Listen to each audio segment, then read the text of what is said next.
I wanted to talk about the promise of life. When I first heard that term, I thought it sounded a little strange. The promise of life, believing in Jesus for what he promises.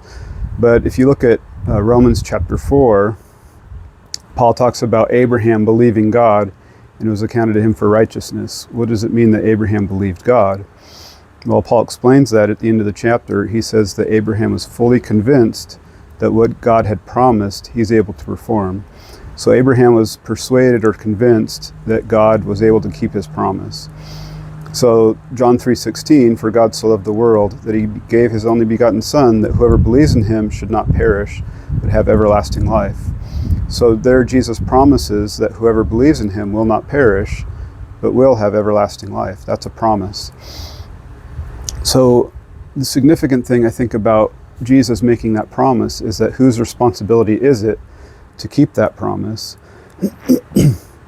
We have this saying here that faith alone saves, but saving faith is never alone.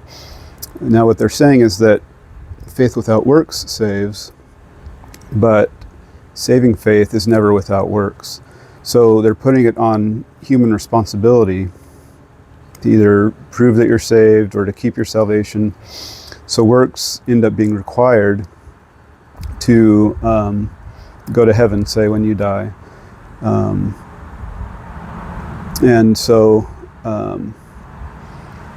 But what does it mean that Jesus promises eternal life or everlasting life to whoever believes in him for it? That's him taking on the responsibility to keep that promise. So if I don't live up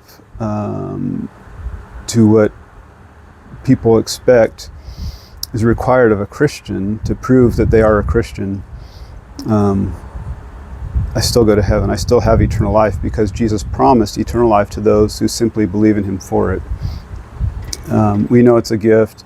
Romans 4, 1 through 5, it's a gift. Ephesians 2, 8 and 9, it's a gift.